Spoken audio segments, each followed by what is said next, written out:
Hi, and welcome to this News Channel 15 Election Preview Special Report. I'm Maggie Blyer. With Election Day coming on Tuesday, April 4th, we have sought to interview all of the candidates on the ballot in contested races in Wabash County, including those for Mount Carmel City Council, Wabash District 348 School Board, and Mount Carmel Mayor Joe Judge, who is running unopposed for re-election. We will begin the night with the candidates for Mount Carmel City Council. Next Tuesday, voters in Mount Carmel will elect 4 members to the City Council. There are 5 candidates on the ballot. The candidates in ballot order are Susan Zimmerman, Tom Meeks, Eric Eichmeyer, Daryl Thompson, and Tyson Metter. Zimmerman, Meeks, and Eichmeyer are current council members, while Thompson and Metter are newcomers to the race.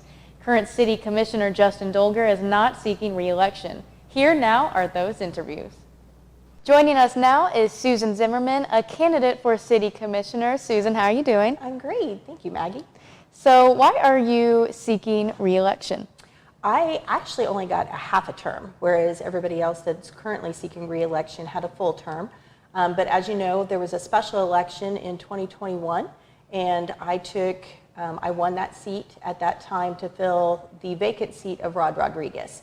And so I'd like the opportunity to have a full term and see what I can do in a full term. And for those who might not know you, can you please tell a little bit about yourself? I was born and raised in Mount Carmel. I went to school here at Wabash Valley College. I went to Southern Illinois University. I got a master's in education at Western Kentucky University. I moved back to Mount Carmel with my family in 2000 and have been involved ever since. And so it's a little bit about me. So what are you most proud of during your time in office? I think I'm most proud about the time that I have spent with the fire department and learned all of the different things that they actually do. There's a lot more to the fire department than just going out on, oh, there's a fire, we're going to go out on a run. There's a lot more to it. They have daily checks that they have to do. The amount of money that a new fire truck costs, we're trying to figure out how to purchase a new one because ours is several years old, decades old. And so in order to do that, it's very interesting to see how much those cost and all the bells and whistles that you can or cannot get on those. And during your time in office and moving forward if you get reelected, what are some changes, if any, that you would like to see? I would really like us to have an electronic recycling program more periodically. It does cost quite a bit for that program to come to Mount Carmel. And so we would like to have it, or I would like to have it, be more consistent. We haven't had one for a couple of years now, and I would like to at least have one on a yearly basis. And what is your #1 goal as a city commissioner and as a community member of Mount Carmel in general? I would say that my #1 goal is just to be there and represent the citizens of Mount Carmel, to listen to what they have to say and take into account what they have to say before moving forward, but making the city a better place, just like everybody else wants to do. You just want to continue to move forward, and sometimes we don't like moving forward because of what we have to do in order to get there. But you know, we have to do it. So. But yes, I'd like to see it go forward. Playing with that idea of moving forward, there's been some talk in the community about the number of liquor licenses and gaming machines. What is your opinion on that, and also the opinion on adding more of those to Mount Carmel? I really don't think that we need to add any more. You drive down Walnut Street and you see flags that are shining that say slots and you know, different things like that. And I don't know that that's the first thing that we want people as they enter Illinois or enter Mount Carmel to see. However, those people do give back to our community. So it's kind of one of those two-edged swords. However, by taking that money, we're still feeding the addiction. And those are things that we need not to do. There's other ways that we need to try and see how we can make revenue without, you know, hurting our citizens. And there's also the possibility of a cannabis store moving into Mount Carmel. What's your opinion on that? Again, we're feeding the addiction, and I don't know that we need to feed the addiction. I understand that it would be a great revenue builder for Mount Carmel, and that the revenues would be great. However, at what cost do we want to make it? Are there any other things or changes in the community that you have seen that you have thought positive about or even negative? What is, your time in office and moving forward, what have you seen? I've seen where we have gotten more people involved, and we've got a great group of people currently that are on different committees, the ACME committee, that they are taking and looking at different things ways to improve them. For instance, looking at Uptown, trying, the planners are out there, giving it a beautification to the city, taking it that step forward, looking at those types of things, trying to make it more beautiful, more eye-appealing, so that encouraging others to step up. Don't just say that you want to have somebody else do something. Several years ago, somebody had asked me about, hey, we need to bring this back to Mount Carmel. We need to have, a Halloween parade. And it's one of those where that's great that you have that idea, but we also need people to take that initiative to do it. So we've gotten more people involved, and I think that is great. And we'd like to continue to build upon encouraging people to have an idea and go forward with them.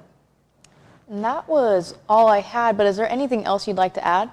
I'm just excited. I think that we have a lot of opportunities in Mount Carmel, and we just haven't tapped on all of those. I would like to see our communication increase. People have the rumor mill going, but we need to try to alleviate some of that rumor mill and try to be more honest with our citizens, let them know what's truly going on, not make things up as we go along just to say, oh yeah, that's what we want the people to hear, but what actually is taking place. All right, thank you, Susan. Thank you, Maggie. Again, that was Susan Zimmerman, a candidate for City Commissioner. Joining us now is Tom Meeks, a candidate for City Commissioner. How are you doing, Tom? I'm fine, Maggie. How are you? I'm good. For those who might not know you, can you please tell a little bit about yourself? Originally from Mount Carmel, actually Belmont, went to Belmont grade school. Mount Carmel High School 4 years, played 3 years football, 3 years of basketball, ran track, worked for Ashland Oil Company for 18 years, went to work for Country Mark when Ashland sold out in '94, was living in Newburgh, Indiana, and they transferred me back to Mount Carmel, which is my hometown, which I never thought I would be able to do that, but it worked out well. So why are you seeking re-election? I was mayor for 8 years and city council for 1 term so far. I think we're leading Mount Carmel in the right direction. We have a great mayor, have a great city council, and I've always been interested in trying to make Mount Carmel a better place to live, and that's basically why I'm running for, again. Now, if there's any changes you would like to see made, what are those changes? As far as? Community or anything in general, if you were to be elected again? Well, we try to offer the citizens of Mount Carmel opportunities to do things.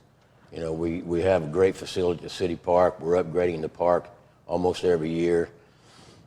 We just have a lot of things going right now, and we're trying to keep costs down and provide the best services we can for the money we have.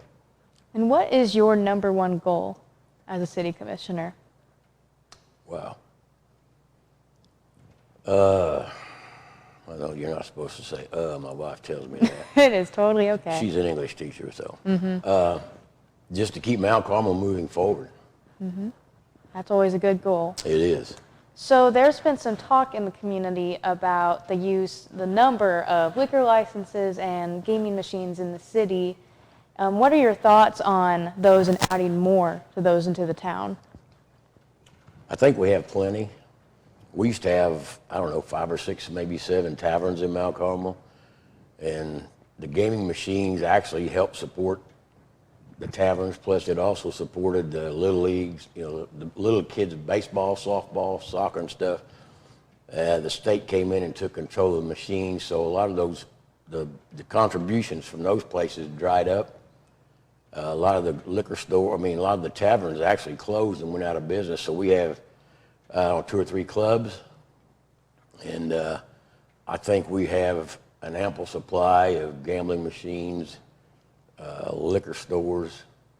So And there's also the possibility that a cannabis store might be moving into Mount Carmel. What's your opinion on that? I wasn't for it. I mean, the state has control of that. If they are the ones, we don't have to vote on that stuff because they are the ones that say yes or no on these cannabis stores, or what do they call them, dispensaries. So I mean, if you can't run the money through the federal banks that they profit from, then that tells me there's something wrong with it. Is there anything else in the community that you've been proud of or you're seeing develop, highly? Yeah, the football field. We passed a tax, or the citizens passed a tax several years ago. The football stadium we call the Snake Pit. I mean, it's beautiful, and they're not finished with it.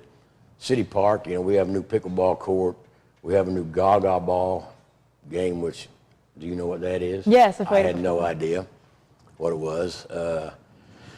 Clubhouse, the golf course, the city park. We've made several improvements at the city park, on Lincoln Park. We're just, like I say, we're just trying to provide the citizens stuff to do here in town to keep them home instead of running off someplace else and spending money and doing their entertaining there. So a small town, it's hard to do, but we do our best. And you love that small town feel, right? I do. We have no drive-by shootings. I mean, people deal with traffic every day. I go to Evansville, and you get on Green River Road, and it's just jam-packed bumper to bumper. I don't like that at all. Some people, it doesn't bother them. I'm from the country, and I guess that's why I kind of dislike all the red lights, brake lights. If that's all I had, is there anything else you'd like to add? I think we have a great mayor. I think Mayor Judge has done. I mean, he works constantly to try to provide for the citizens. I think we have a good city council. We have one opening. Actually, we have 4 openings because any one of us could be defeated in the election. And I don't know one of the guys. I do know one of them. I think would be good. So it's up to the citizens of Mount Carmel. If they're satisfied with the direction that Mount Carmel is going, then stay with what you got. If not, then vote for somebody else. That's about all I can really say. All right, thank you, Tom. That was Tom Meese, a candidate for city commissioner. Joining us now is Eric Eichmeyer, a candidate for city commissioner. Eric, how are you doing? Good, thank you. How are you? I'm good. And for those who might not know you, please tell a little bit about yourself. Okay, my name's Eric Eichmeyer. I'm running for city commissioner. I've been on the council for 8 years now.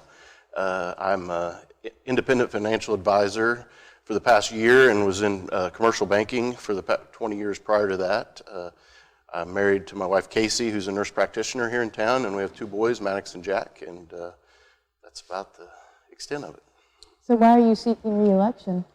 Well, I've thought about this long and hard, and I was looking at the fact of we've done so many really nice things as a council, and as a city we have a great team up at City Hall and throughout the city, and we've got a few things still to finish up, and I thought I'd give it another term and see how it goes.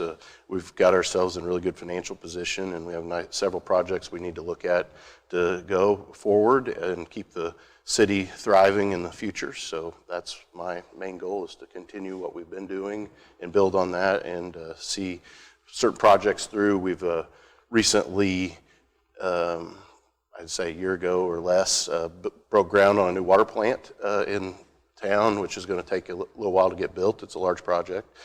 We added a public works department a few years ago that's really taking off now and making our city more efficient.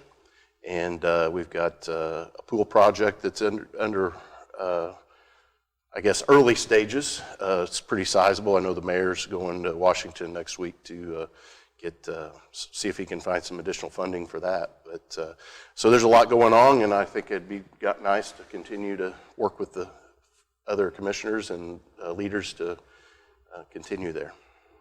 If elected, what changes, if any, would you like to see be made? Sure, that's a good question. I don't really, of course I have a little benefit. I've been on the council for 8 years.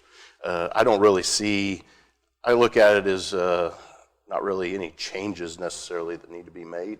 I know we have some issues that we're going to, or I would prefer call them challenges that we're going to have to look at with some infrastructure we have.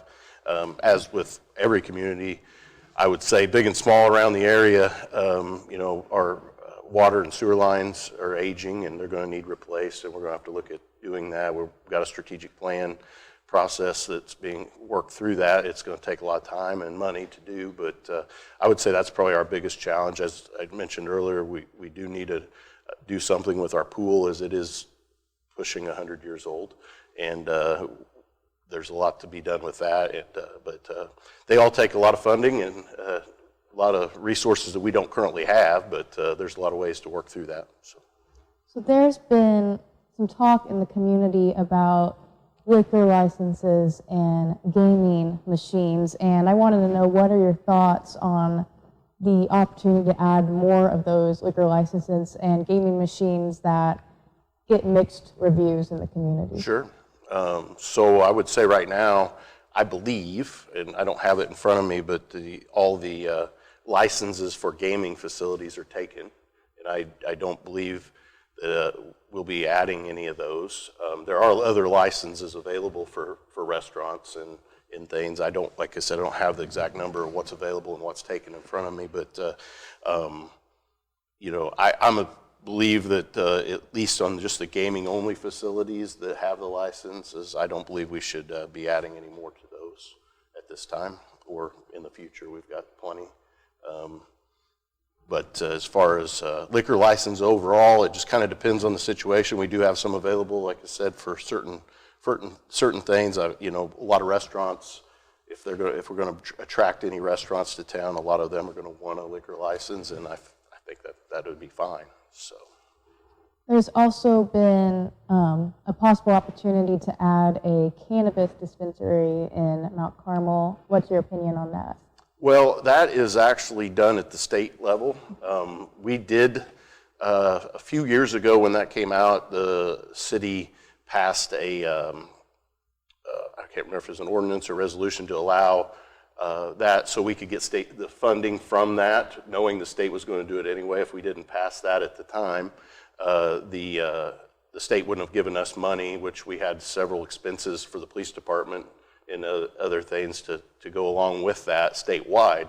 Originally there was just certain facilities throughout the state is pretty limited. I think there was a couple in Southern Illinois, and I know they're expanding quite rapidly. But as far as the ability to decide if Mount Carmel is going to have one or not, that's at the state level. And one of the biggest things and challenges as a new commissioner is you think there's a lot of things sometimes you can change, but at the end of the day, a lot of things are kind of directed by the state, and you're kind of handcuffed on certain things. But as far as that goes, I do know the one positive that comes out of that is the tax revenue. And if you have one in your community, you'll receive a significant amount more than, say, we do today. What we get today is pretty minimal. It's enough to cover some expenses we have related with it, which is the reason it was done in the first place. But that's yet to be determined. I believe there's one opening in Grayville here soon. So I don't know how many the state's going to have wide, but I do know that there was one targeted for Mount Carmel. That was all I had. Is there anything else you'd like to add? No, I would just like to thank you for having me and thank the citizens of Mount Carmel for letting me serve the last 8 years, and I'd appreciate the opportunity to give the community 4 more years of service. I think we have a great team, and we have at the city and an opportunity to continue to build on that, and I appreciate their vote, and I think that's all I've got. Thank you. Again, that was Eric Eichmeyer, a candidate for City Commissioner. Joining us now is Daryl Thompson, a candidate for City Commissioner. How are you doing, Daryl? Good, how are you? I'm good, thank you for asking. And for those who might not know you, can you please tell a little bit about yourself? Yeah, again, my name's Daryl Thompson. I'm 49 years old. I have been pastoring in Mount Carmel for a little over 4 years, but I've been our church plant's 14 years old. Been in the ministry 27 years. I'm married to my wife, Dina Thompson. I have 3 children, and I have 3 grandchildren. So basically, I live here in Mount Carmel and am looking forward to seeing if I can serve the city in any way. I currently serve on the board for the Wabash County Health Department, and that's basically where we're at right now. So why are you running? Well, I'm running. I just believe that we need to have some diversity within the council, and I think everybody that has served and everything up there has done a fine job. I have not a lot of criticism of that. I just believe that we need to have a little bit of diversity, and it's kind of somebody with an outside perspective a little bit, and that's basically the reason why I'm running. And playing off that idea of an outside perspective, if you've noticed any, is there any changes you'd like to see and bring to this race? Sure. Basically what I'd like to see is I'd like to see a little more diversity in the aspect of how we have our council meetings. I've been to several council meetings, and they've all been good. They're just kind of rather short sometimes, and I think that there needs to be a little more robust discussion on certain things that we have in the city, what we allow into the city, and what we need to keep out of the city. And sometimes it feels like that a lot of the meetings take place and they're in and out within an hour, and decisions are pretty much made before they walk into the room, it seems. That's the perspective. I'm not saying that's their agenda and what they've done. But I just think that we need to have a little more discussion about issues that are involving our city. We know we got a drug problem. We know we've got all these issues going on within our city right now. And I just think that an outside perspective can maybe shed some light on some things. And I come from a conservative viewpoint on certain things. So, You know, expanding off of that idea, there has been some talk in the community about the number of liquor licenses and gaming machines. What's your opinion on those and the possibility of adding more? Well, it's ironic that you bring that up, because that's one of the issues that I have. One of the issues that is, and just to get it out on the table, one of the issues is why would the preacher run for city commissioner? And I'm here to tell you, I'm not coming into running this race, and I'll let everybody know, even in the Christian community. I'm not here to run in the race and get on the council to shut down liquor stores, to shut down gaming facilities. That's not what my goal is, nor do I have the ability to do that. But my issue is I think we've got enough. And I feel like that we keep touting that we have brought so many businesses in within the past few years, and things are going great. If you look at what we brought in, it's been liquor stores and gaming facilities. And so as far as my vote on anything that would have to do with adding another liquor license, you're not going to get it if you put me on the council. It's not that I don't believe that people have a right to buy a drink, do that, whatever they want. I'm not here to govern that. I just think that we got enough. And there's also been talk about adding a cannabis store to Mount Carmel. What's your opinion on that?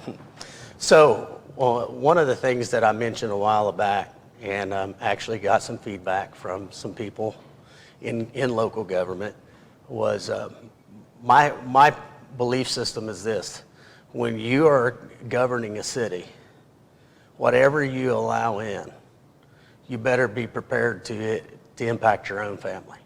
And so I'm not for bringing cannabis in. Now, with the way the laws are designed in the state of Illinois, can I stop that? I'm not 100% sure that I can. I don't know. But I can tell you, I wouldn't be, if it did come up for a vote, which it may have already done, and it may be one of those done deals and said things that's going to happen, maybe I can't stop that. But I'm not in favor for bringing cannabis into the city. I'm not in favor of loosing that into the streets. It's already here. It's just going to make it a lot more accessible. And it's the reality is we know that cannabis leads to hardcore drugs. It leads to a downward spiral into society. And to come back to the gaming issue as well, and the liquor stores, I'm not against all of them. I just don't think you can build an economy, a city's economy, and build its funds off of these facilities and off of vices. Moving on from those topics, what are some positive things you've seen in Mount Carmel so far? Oh, wow. Well, the positive thing is this. I've seen the park, for example. The things that Mayor Judge and the council has done at the city park, I think has been phenomenal. I did notice that Mayor Judge talked about, I guess there was kind of word out that maybe the city pool was not going to be open and it was going to close down. And Mayor Judge and I have had a conversation on this before. I know what his plan is. I think Joe has a heart for the city. I do. I believe that Joe has an idea of what he wants the city to be and to expand it. And so, I think they've done well when it comes to that aspect of the park. I think that they've done well building those types of things up. I can tell you this, I think the city has, in the 4 years that I've lived in the city, I think that they have, they've done a really good job about cleaning things up. I know even on Market Street, they've taken some of the older buildings down, not wanting to have to take them down, but just the mere fact that they're older, and over time, you just have to. And I think they've done a good job of, as far as an image is concerned about the city, of bringing a cleanliness to the city. I think it's been awesome. So I don't think that there's been anything. I think, the new sewage plant that's going in and stuff like that, I think those are good things that are going to impact the city and help the city for years to come. And I believe you've already touched on this when speaking about diversity, but what is your number one goal going into this race? My number one goal going into this race is to bring a different perspective to the table. I do that in the current setting that I have on the Edwards County, sorry. Went back to my high school days, that's where I was from. Wabash County Health Department. Even in that perspective, there's things even in that organization that sometimes you need fresh eyes on some things. Sometimes you can get in to where you sit in and you're in something so long that you lose sight of why you're in it. I can guarantee you, make a promise right now to you and to everybody in the city of Mount Carmel, I'm not looking to be on city council for years and years and years. That's not what my idea is. I think as citizens of this city, that I think good people should run. I think good people should run for office. I think people, if they want to be in this and have concerns for their city, you can sit around and complain about it all day long, or you can actually, put some skin in the game, so to speak. And so my number one priority coming into this is to just come in, be involved in the conversation, bring a different perspective about certain things, and, vote where I need to vote, and how I feel like I need to honor myself, honor my family, honor God, and go from there. And I'm sure that there's probably some votes, if I'm fortunate enough to have enough votes to be able to be on this council, that there's votes that I'm going to be in the majority of yes, and there's going to be votes that I'm sure I'm going to be in the minority no. But that's okay. That's part of being diverse. The last thing you want in anything that you do is to have everyone around you being yes men or yes women. You want to make sure that you have that diversity, that different perspective, because if you do, it's what challenges us. It's what allows us to grow. It's what allows us to get better. It's what allows us as a city to be able to grow and expand. And are there going to be different viewpoints? Yes. Thank God there is. Could you imagine if we all thought the same? Could you imagine if we all voted the same?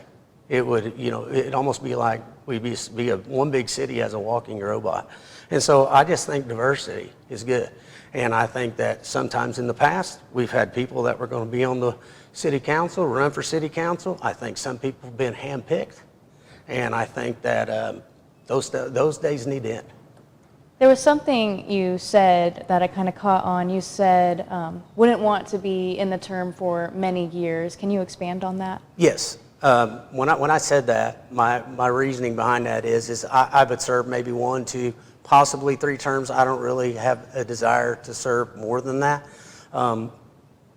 My job and my calling in life obviously is to pastor and to minister, and I do that. But that position also allows me the ability to be able to be involved in the city, and so I think that as a citizen you should be involved, and so I would hope that me running would spark other good people to get in this and begin to start running. You know, you can get on Facebook all day long, talk about your city and talk about what needs to happen, what you want to happen. Well, engage in the process. It's open to anyone. It's actually pretty easy. And I didn't really realize how easy it was to run. And so that's one of the reasons why that I am running, and the reason why I said that. I don't have a long-term goal or vision to be on the council for 2 terms and run for mayor, and then I really don't want to do that. But I will say this. I think things in the city do need to change when it comes to these issues of building our city on vices. And, you know, if I have to run for a higher office as far as running for mayor down the road, I wouldn't actually take that out of the equation. You know, first of all, that'd be something I'd have to decide between myself and my wife, my family, and actually go to God and pray about whether he would be okay with that.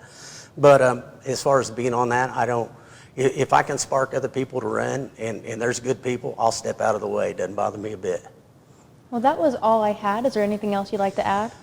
Well, no, first of all, I want to thank you. You've been very kind reaching out to me and getting this scheduled, and I just want to say thank you to that. And I'd like to say to the citizens of Mount Carmel, if I earn your vote, I promise you that I will serve with character, I'll serve with integrity. I can promise you that I will make sure that I weigh every decision I make. It won't be made on a whim. I take that back. I've had numerous people ask me when I was getting my petition signed, said, I got one question for you. And I said, what's that? And they said, can you say no? And I said, absolutely. I can say no just as easy as I can say yes. So I just want to thank you for the interview again. Just the citizens of Mount Carmel, if I can earn your vote, please vote for me. I appreciate it. Well, thank you, Daryl. Thank you. Again, that was Daryl Thompson, a candidate for City Commissioner. Joining us now is Tyson Metter, a candidate for City Commissioner. How are you doing, Tyson? Doing good. How are you? I'm doing good. Thank you for asking. For those who might not know you, can you please tell a little bit about yourself? Yeah, I've lived in Wabash County here since 1988. My wife is a lifelong Wabash County resident. We have 3 kids, aging from 14 to 6, and our girl in the middle at 11. And very active in the community. The kids are very active in their school and sports as well. So. And why are you running for City Commissioner? The reason why I'm running is, Mount Carmel has made a lot of progress here in the last, 4 to 5 years.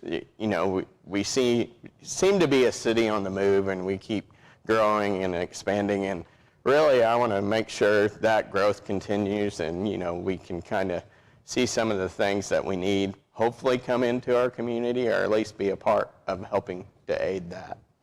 And some of that progress you've seen, do you mind touching on that? I mean, we've had new businesses, this is a county thing, but you look at our hospital, how much is going on out there, and our community as a whole. I mean, while we don't have everything that everybody wants, there's a lot of good things that is happening within the city limits, from the smallest of things, that we take for granted on some of the programs the city has put out there that we have the ability to use.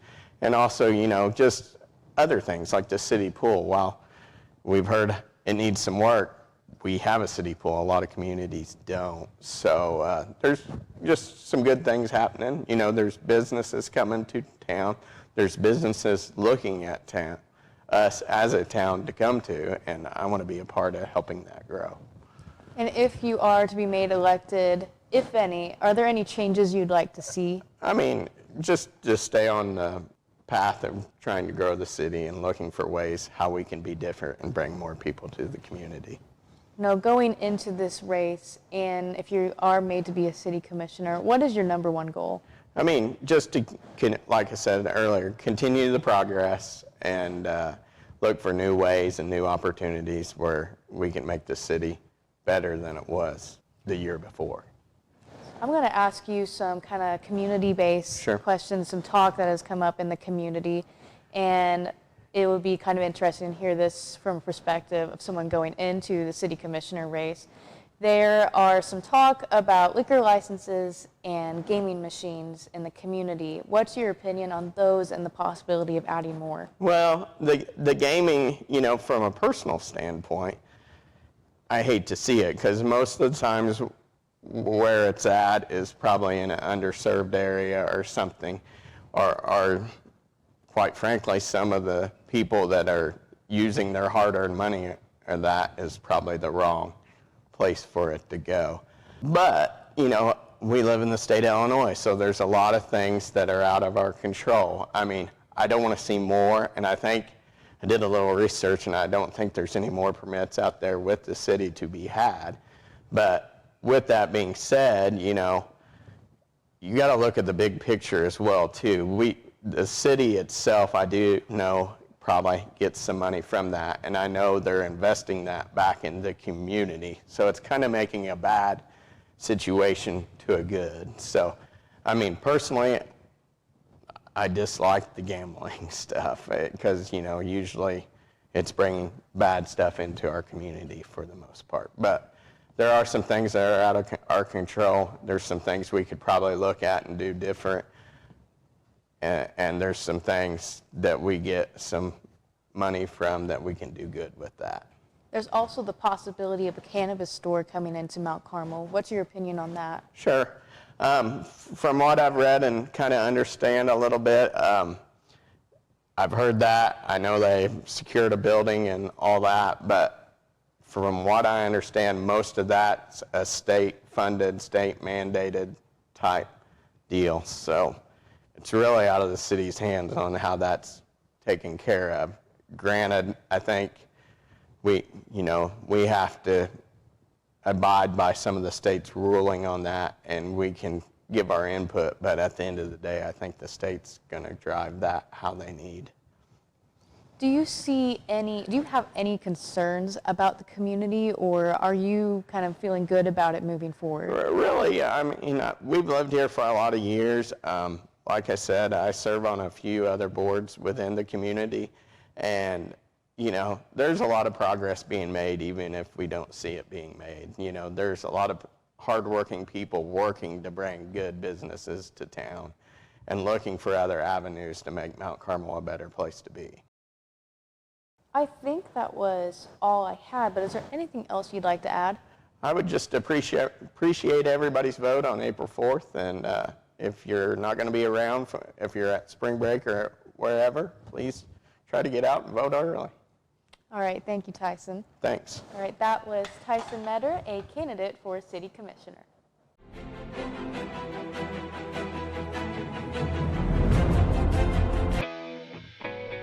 We're your friends, your neighbors, and we support our community.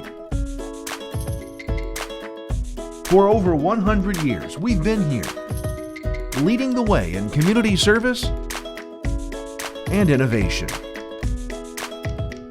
We are Mount Carmel Public Utility Company.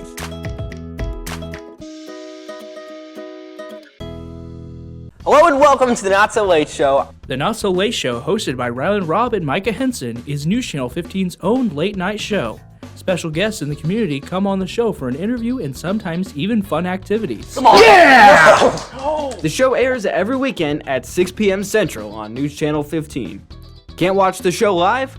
Watch it after the fact as early as 6:30 on YouTube and Facebook, and follow the show elsewhere to receive special updates.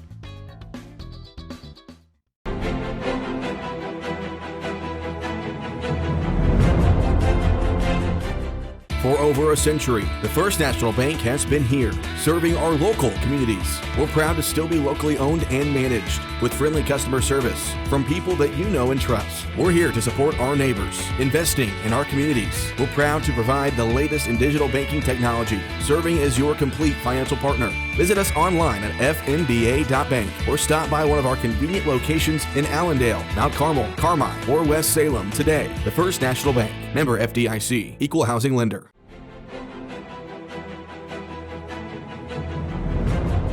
Next, we present our interview with Mount Carmel Mayor Joe Judge. Judge is seeking re-election and is unopposed on the ballot.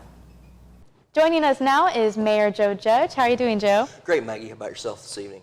I am doing good. And for those who might not know you, please tell a little bit about yourself. My name's Joe Judge. I've been on the city council now coming up on 12 years. Been a resident of Mount Carmel since 1999.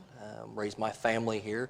Came back to this area after college and married, her name's Missy Judge, and she's originally from way out in Oreo. So anyway, we've got a lot of family and friends here in Wabash County in the Mount Carmel area, so we decided that what a better place it would be to raise a family than here in Mount Carmel. So why are you seeking re-election? Well, I've just finished my first 4 years as City of Mount Carmel Mayor, and we've got a lot of things accomplished in the last 4 years. In fact, 4 years ago I sat here and we talked about things that we would like to get accomplished in the next 4 years. And even through COVID and everything else, we've been able to get a lot of those things accomplished, but there's so much more to get Mount Carmel back to where it needs to be here in the state of Illinois. And kind of playing off that, given those 4 years, into the future, what accomplishments would you like to see be made? I really think we need to focus more on our infrastructure here in the next 4 years. I know we've started out, Commissioner Dogger, who is not rerunning, has done an excellent job with the new water treatment facility. But along with that, to make sure that we do have great water here in the city of Mount Carmel, we need to start replacing the water lines itself. And we've started doing some sewer line work like over on Division Street. And we've got a lot of infrastructure that is aging here. We have some infrastructure here in the city of Mount Carmel that is almost 100 years old. So we have to move forward and get a lot of this stuff accomplished so that we can ensure that we are very prosperous and have room to build in the future. So that's kind of one of the changes you'd like to see. Are there any other changes you'd like to see?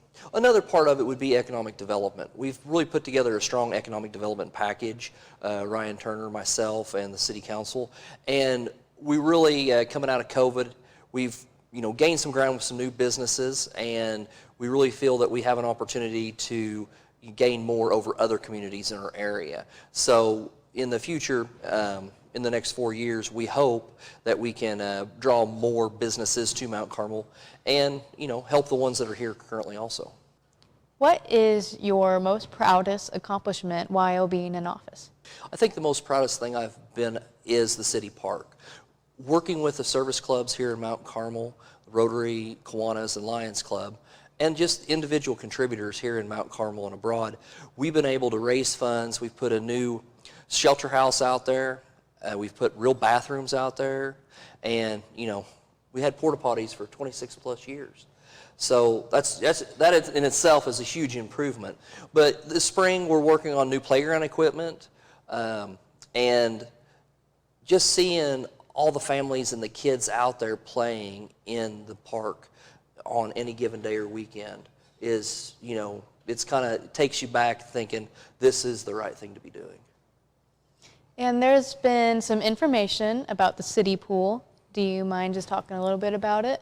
Yeah, we've been working with, we formed a pool advisory committee back in the fall, and we've been working with Burbach Aquatics out of Wisconsin on looking at a new potential city pool. I'll be going to Washington, D.C. next week, and one of the things that's on my list to do is to really kind of lobby some of the federal lawmakers for some funding to help us make this a fruition.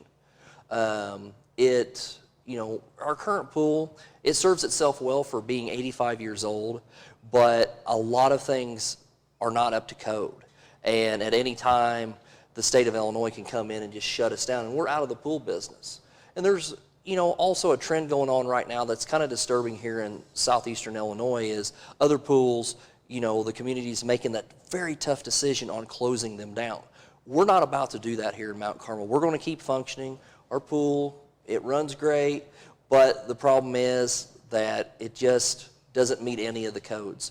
And unfortunately, in the municipality world, the state being our guiding system, they've made a whole bunch of changes at the state and the federal level, but they govern us operating. So at any time they could come in and shut us down. So we have looked at several different models, looked at everything from just a outdoor pool with, zero entry. They call it a hatchet style, and you'd have all kinds of different amenities with swim lanes, high dive, low dive, and enclosed slides, to a full aquatic center.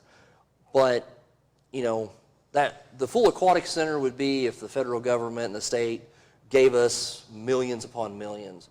It is actually staggering to think what a new municipality pool costs. The pool that we've kind of been working towards is about $8 million. The full aquatic center is almost $15 million. Now, I know there's people out there that really love our pool, and they really want to hang on to the nostalgia of the pool that we have. For us to bring that pool up to code is $11.3 million. And it still doesn't get us anything but to code. So it's expensive, and it's an expensive endeavor that we're taking it very serious and trying to find ways to fund a new pool and build upon it, because, like I said, it's been there for 85 years, 86 years coming up soon, but it won't be there for another 85 or 86. It is the second oldest operating pool in the state of Illinois, and it is the oldest operating pool that has not had major renovations. I think the last renovation that was done to the pool was 1995, and they spent $150,000 on it. I know in 2019 we put a new roof on it for $10,000, but other than that, there's not really been a whole bunch of remodeling done out there, and it severely needs it.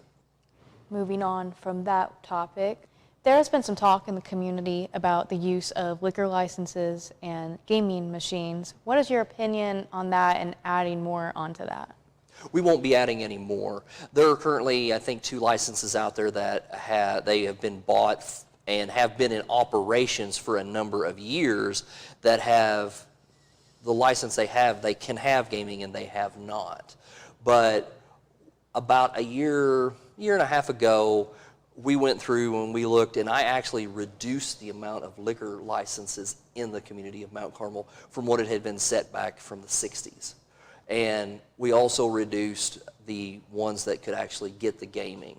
The city of Mount Carmel does not govern the gaming. That is a state license. We just govern the liquor licenses. Okay. And there's been talks of the possibility of a cannabis store moving into Mount Carmel. What's your opinion on that? Well, it's legal. That's about my only opinion on it. I'm not, super favorable on it, but there again, it's out of our control. It's a state license. So, if somebody deems it necessary to bring one here, I know Grayville had an announcement a couple weeks back that they're getting one, so I really don't know if we'll ever get one or not with that one being so close, but we'll see. What is your number one goal as a mayor? The number one goal as the mayor, there's a lot of number one goals, but, there's a lot that goes into it. One, we want to make sure that the city itself is being good stewards of the taxpayers' dollars. And I think over the last 4 years, we have done an excellent job over that. Rudy Witzman and myself, Eric Eichmeyer, and then now Ryan Turner as the city administrator, we've all kept our finger on expenses. And, right now, I feel, and, looking back through the records, the city of Mount Carmel is currently sitting in the best financial situation it has in a number of decades, which is great that, we've been able to, do a lot of improvements, yet we are still financially sound. There are other communities in this area that are bleeding tens of thousands of dollars every month out of their budgets. We are not. The last 2 years, we've been able to hold on the tax levies, and I know when people got their tax bills this year, they were like, "You said our taxes were going down." There's a lot to going into your taxes. When you get your property tax bill, the city of Mount Carmel is about 15.7% of your property tax bill. And also, the state of Illinois, with inflation, did, readjustments on everybody's property. And so, even though this year, or this coming tax year, we kept it flat. The year before, which was the tax bill you just got back in December, was a negative 1.78%. So the city actually, what we did is we did not spend the monies that we thought we would. And so when we came into the new tax levy, we made the decision to go ahead and cut back, and instead of banking the money, which you're not supposed to with a tax levy, we gave it back. We didn't charge the people who own real estate property here in Mount Carmel that tax levy. And, since the year you started to now, how have you seen the community change? I think the community's really come together in the last 4 years. I know there was some, distension in the community, a lot of things. And also, when I came in as mayor, I made a lot of changes to how our police force operates. I met with them the day after I got inaugurated, and I gave them my goals and my vision of the future. And one of those goals for them was getting out in the public more, being more present. And by doing that, they were able to go out and, Chief McWilliams talked about it 2 weeks ago at the city council meeting on how our police and our fire get out and volunteer so much in the community. They were reading books back in the beginning of this month to the kindergartners, and that's wonderful. You'll see a police officer, walking up and down the street at Ag Days or at a basketball game. They're there, they're, out in the public more. We've got officers that on any given day will walk down Market Street and walk into businesses and letting everybody know that, hey, we're a part of the community and we're here for you. I think that was all I had. Do you have anything else you'd like to add? I really appreciate everybody's support over the last 4 years. We've been able to accomplish quite a bit, and I look forward to the next 4 and working with the new council, whomever might get elected. I think we've got a good group of candidates this year. I think we got a good group of candidates with school board this year also. It is interesting that myself being mayor, I do work with your dad quite a bit on projects and stuff, but also the school board members because, basically we're in this together. So it is nice that we're able to work hand in hand and make the improvements in the community to make everybody in the community feel welcomed and also the community safer and better for the future. All right, thank you so much, Joe. Thank you, Maggie.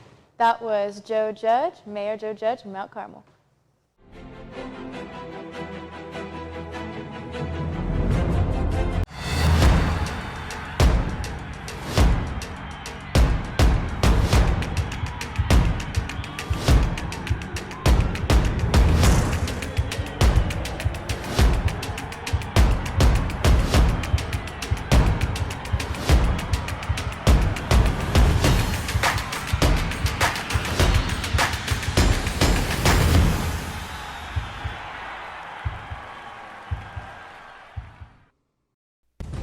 From News Channel 15. Good evening and thanks for joining us on this Monday night. I'm Kyle Peach reporting. Right now I'm here at the Riverview Stadium, otherwise known as the Snake Pit. Well, that wintry precip south of 64 happened last night, and White and Hamilton. Now the spin, now hands out. Shalana Wagner, top of the key, nothing but the bottom. Hello and welcome to the Not So Late Show. Hello and welcome to this week's edition of Sports Cubed.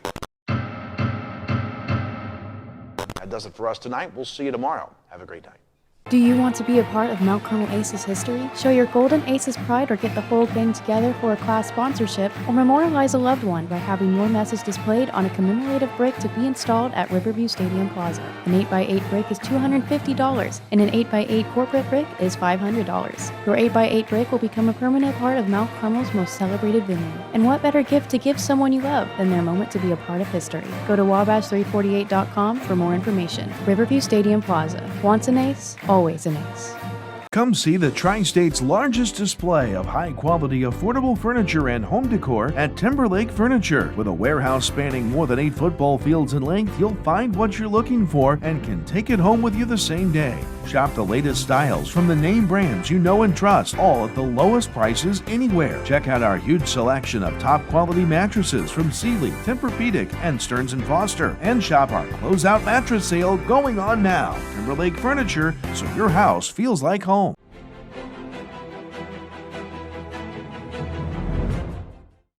Finally tonight, we present the candidates for Wabash District 348 School Board. There are 6 candidates seeking 3 seats on the board. In ballot order, the candidates are Michael Stinson, Jonathan Miller, Greg Wilcox, Jamie McCorkle, Ryan Peter, and Janice Alke. This election is tricky in terms of who can be elected based upon township regulations. Only one candidate from the list of Stinson, Miller, and Wilcox can be elected because they reside in the same township, and only one candidate from that township can win the election. However, all 3 of those candidates could lose and not be elected. But regardless of their vote count, only one can be elected. In other words, only the top vote getter amongst these 3 can be elected. The remaining 3 candidates, McCorkle, Peter, and Alke, can all be elected, while 2 of those 3 will for sure be elected on Tuesday. In order for all 3 of these candidates to win, the 3rd place candidate in this group would have to beat the top vote getter in the first group. Of all 6 candidates, Ryan Peter and Janice Alke are current board members, while Stinson, Miller, Wilcox, and McCorkle are seeking their first terms on the board. Current longtime board member Neil Ernest is not seeking re-election. We should note that we invited all candidates in the race to be interviewed for this report. Ryan Peter politely declined our request to participate. Now we'll present the rest of the candidates. Joining us now is Michael Stinson, a candidate for the Wabash District 348 School Board. How are you doing, Michael? Doing well, thank you for having me. Yes, of course. For those who might not know you, please tell a little bit about yourself. Sure. First off, I just want to say thank you so much for allowing your voters the opportunity to get to hear from the candidates a little bit more and learn what they're about. So I'm a Mount Carmel native. I grew up here, graduated from Mount Carmel High School in 2007. Moved up to Charleston and attended Eastern Illinois University for undergrad and graduate school and earned a specialist degree in school psychology. And since that point, I've been working in public education across some districts in southern Indiana, serving as a district level school psychologist, working with pre-K through 12 students. My family decided to move back here after college, and now we're raising 2 young boys as aces. All right, and why are you running for the board? Yeah, so my campaign is based around 2 things. It's about advocating for all families and students and supporting our teachers. I've found in my work that working together, both as families and teachers, that's when we see the greatest experience in education. And so making sure that families and students feel that they're welcomed by our district, that their voices are being heard, and then on the other end, making sure that the teachers know that they are supported by the school board and that they have the resources to be successful in their classroom. And what do you feel like you bring to the school board? I think most importantly is my education, my background and experience in education. So I work every day in a school. So my office is in a middle school. I know what's going on at all times in different buildings. Like I said, pre-K through 12. As a school psychologist, I have these unique experiences where I'm not in a classroom every day. And so some days I may be working with problem-solving teams to help individual students who may be struggling. I may be working one-on-one with a student, performing psychoeducational evaluations, or I may be in a classroom sitting in very tiny chairs doing observations to try to help consult with teachers. So it's a wide range of experiences that are unique and I think would be very beneficial to the school board. Do you see any specific needs that Wabash District 348 needs to address, or any changes you'd like to see be made, or are you good with everything so far? Well, I think in the last few years, maybe the last 5 years, we've seen this emphasis or this growth in behavioral mental health concerns, where teachers are not only teaching academics, but are also having to teach coping skills and deal with a wide range of behaviors that I don't honestly remember occurring whenever I was in school. So ensuring that teachers have the support and resources to address those needs, that they're receiving professional development so that we're using best practices to address kids with mental health concerns, as well as providing those behavioral supports so they can continue teaching and doing what they do best while helping the students that are struggling. So would you say that's your number one goal moving forward, or is there something else in mind?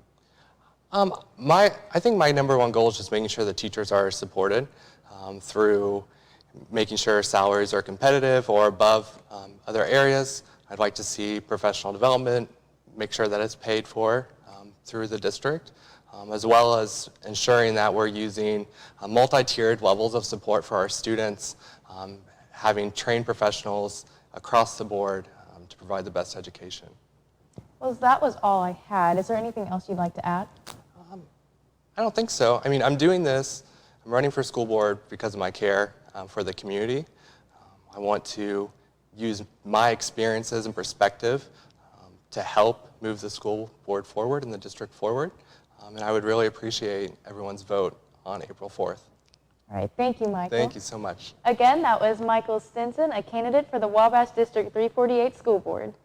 Joining us now is Jonathan Miller, a candidate for the District 348 School Board. How are you doing? Doing very good. Yeah, thanks for having me. It's exciting to be here. So why are you running for the school board? Well, I mean, it comes down to two ideals. It's my son Chandler and my daughter Peyton.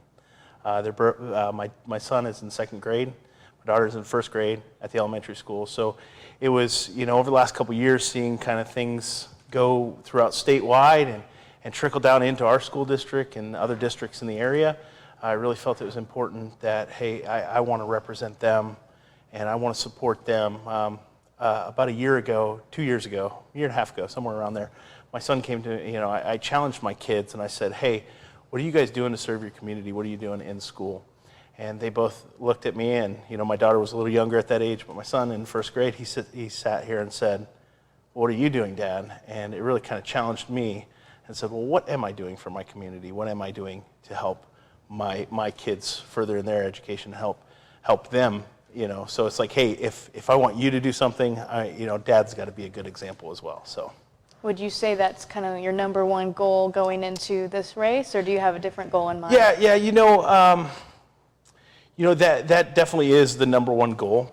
It's important that, I have a vested interest into our district because I have a first and second grader. I mean, that's the most important thing for my kids, is I want to see, the district thrive and be healthy when, even when my kids are in there. I have a vested interest. I don't have grandkids. I don't have great-grandkids in the district. I have 2 kids that are actively going through that right now. And seeing those changes in our state has me worried as a parent and really wants to make me more active and to serve our community in this aspect. So.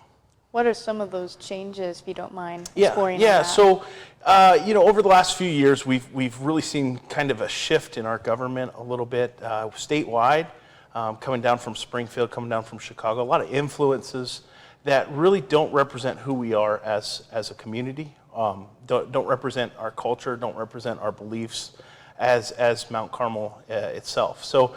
What we see is we see things like HB 818 try to trickle into our school districts.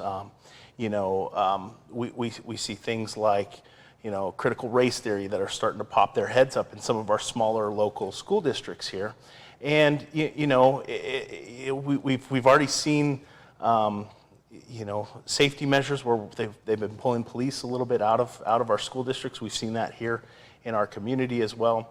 So, it's just things like that I want to stand and I want to be able to protect my children, protect the other 1,400 students in our district from things that really don't represent who we are as a community. And what do you feel like you bring to the board? So, first off, I have like I said, I've said this already, I have a vested interest. The decisions that I make, the decisions that I vote for, that I champion are directly affecting my children. So what you're going to get from me is you're going to get somebody that's going to work hard for everybody and really listen to see what parents are and have the rights of the parents forefront and really help mold that relationship between the educators, the administration, and the parents as well, along with the students, and providing the right avenue the kids need to learn in our district. Do you see any specific needs or areas of improvement within the Wabash District 348? Well, I think probably one of the most glaring things we have is our elementary school. It is the oldest of our facilities. It seems to have the most need. So I would like to see a little more improvements with that. One of the things over the last couple years as well has been COVID, and we've really seen just statewide a shift in, a lot of kids have been held back. A lot of kids are not learning at the pace they need to learn. I'd like to see us, first off, make that jump and get to where we need to be with that. Facility-wise, there are some improvements that definitely need to be done in the facility. Last couple years, we've been able to utilize some of our funds to make some much-needed facility updates, and it's exciting to see that. And I was happy to be a parent in the district to see things like that. But yeah, I think those are a few needs that we need that are glaring. Security, I know that's a common talked about issue, not only in our district but districts across the state. We're living in a new world and a new society, and people always ask the idea, why do we have to live in a society where we have to worry about active shooters? We have to worry about crazy people coming onto our campuses, and it's just unfortunately the world we live in, and we have to learn and we have to be able to adapt and overcome those issues so we don't have tragedies like they had in Texas and Sandy Hook and all the other tragedies that we've seen across the United States on a regular basis. And I want to be able to keep Mount Carmel safe and help guide those safety measures throughout our community and throughout our schools. So that was all I had, but is there anything else you'd like to add? Well, I want to shout out to the people of Mount Carmel. I appreciate your vote on April 4th. This has been an exciting time for not only myself, my family, my wife Laura, and my kids Chandler and Peyton. And what I bring to the table, what I offer you guys is, I may not have ever worked in a school district before. I may not, have a business that I run. I'm a blue collar guy. I'm in contract sales, and I may not have the education, and I may not have the local roots that many of my my competitors and my opponents possess. But the one thing that I do have is that I'm just a dad that really cares for my kids, that cares for my children. And the same support that I give to my children, I want to give to the same 1,400 students in our district as well. So I'm a dad that's going to fight for my kids, and I'm a dad that's going to fight for our district. All right, thank you. All right, thank you, Maggie. Again, that was Jonathan Miller, a candidate for Wabash District 348 School Board. Joining us now is Greg Wilcox, a candidate for the Wabash District 348 School Board. How are you doing, Greg? Fine, thank you. How are you this evening? I am good. And, for those who might not know you, can you please tell a little bit about yourself? Yes, so I was born and raised in Mount Carmel. Graduated high school in 1996, so went away to college and then moved back in 2002. And I'm a CPA, have an accounting firm here in town, and have a wife and 2 sons. And why are you running for school board? I feel the school district is a great asset for our community, and I'm just interested in helping that maintain that, if not improve, going forward. What are you most concerned about going into this race, and what changes, if any, do you want to see be made? As far as concerns, I don't really have all of the information to say there's definitely concerns, but my main goal is to make sure that the kids are receiving, they're already receiving a great education, but just to make sure that continues, and that the teachers and staff are all receiving the support they need to best carry out their jobs. So what do you feel like you bring to the school board? Well, I bring to the school board, one of my biggest strengths would be an advocate for the children of the school district, and like I said earlier, making sure that they're receiving the great education they deserve. Also an advocate for for the teachers and administrators, making sure that they're receiving all the tools and everything that they need to carry out their jobs. And that was all I really had. I guess one other question I have is, what is your number one goal as, coming into this race? My number one goal would be to, again, as I've said before, just looking out for the best interest of the students, making sure they're receiving a great education in a great school district. Is there anything else you'd like to add? I'd hope people would be willing to vote for me. I feel like I'd be a good candidate, and would like I said, would have all parties' best interest in mind. All right, thank you, Greg. All right, thank you. That was Greg Wilcox, a candidate for the Wabash District 348 School Board. Joining us now is Jamie McCorkle, a candidate for School Board. How are you doing, Jamie? I'm doing fine, thank you. All right. So for those who might not know you, Jamie, please tell a little bit about yourself. Well, I was born and raised in Wabash County, and I went to school here and graduated from 348 in 1986 now, so been a while. I've been an accountant ever since I got out of college, for about 35 years. Had a business in town for a long time, and had a client that made me an offer I couldn't refuse, so now I'm a chief financial officer for them. So That's awesome. So why are you running for the board? Well, I just think there's going to be a lot of issues come down, a lot of important issues, and I just feel like with my skill set I can help. I think there's a lot of problems right now in any kind of businesses with people. I talked with the transportation director last night after the school board meeting, and we're kind of short of school bus drivers. There's just going to be a lot of issues, and I feel like I can help with some of those issues. And are there any other challenges you might have seen that you think you could be a good voice for? With my financial background, I think I can help with, one of the things that I look around and I see an aging school. It'd always be North School to me because that's where I went, but it's the elementary school. It's got to be the least efficient building in the school district. And at some point, that's going to have to be replaced, I would think. And we don't want to hurt the taxpayers of Wabash County, but we want to do it in such a way. And I think I have the skills to help with that. And kind of going off of that, what are the qualifications that make you feel qualified to be on the school board? I am a practicing CPA. I work with money every day, and I work with people, and it's very hard. Anything you do, you have to work with people, and you've got to be able to compromise sometimes, and I feel like I can do that. So this is kind of a two-in-one question. What is kind of your number one goal going into this race? And if you were elected, what would be your number one goal as a school board member? Well, I think the number one thing, I don't think you just want to go in and try to change everything. The school district's working pretty well. I think at first you got to go in and learn what's going on and get to know people and see what's going on before you could even make maybe recommendations or anything.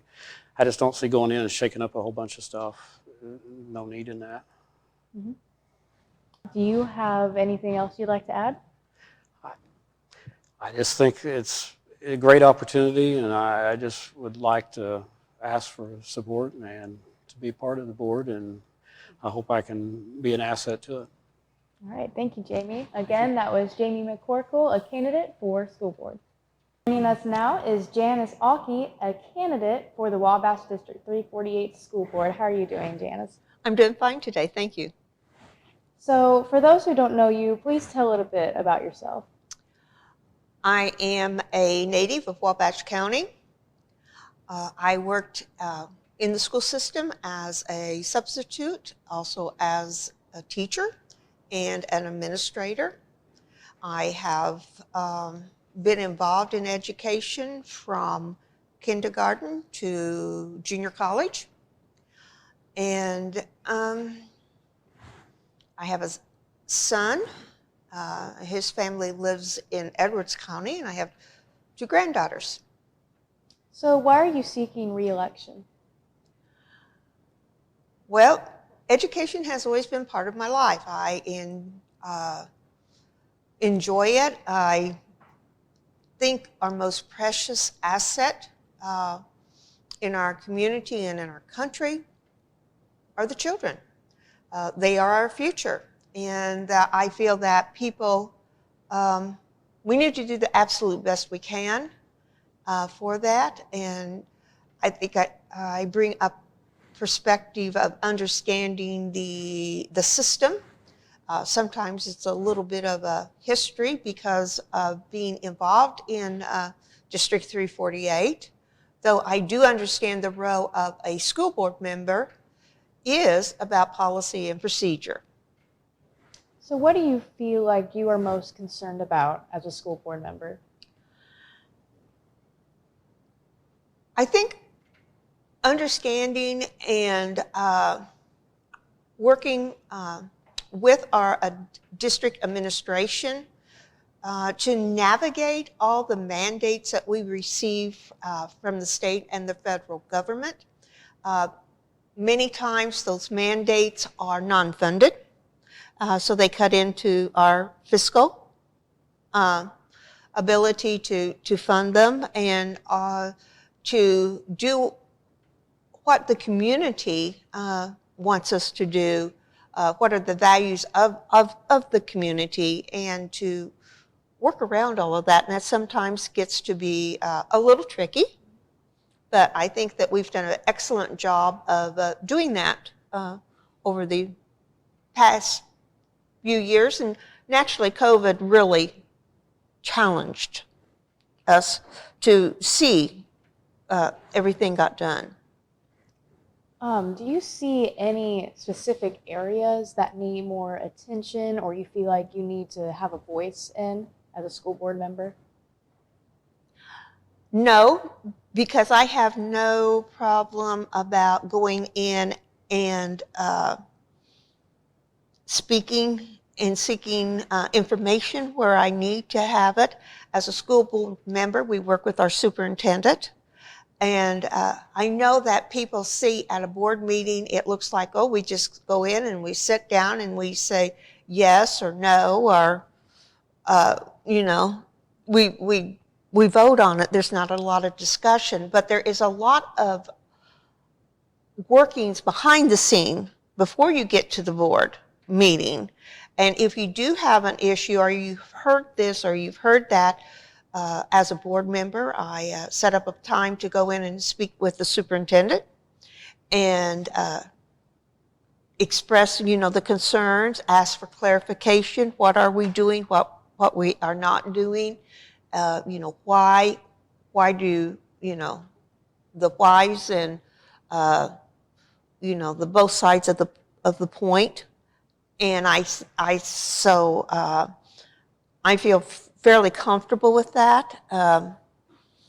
You know, and sometimes you go down and, you know, you may speak to another person, a principal, you know, but you gain an understanding of what's going on. You have to have an open line of communications both ways. And what is your number one goal as a school board member?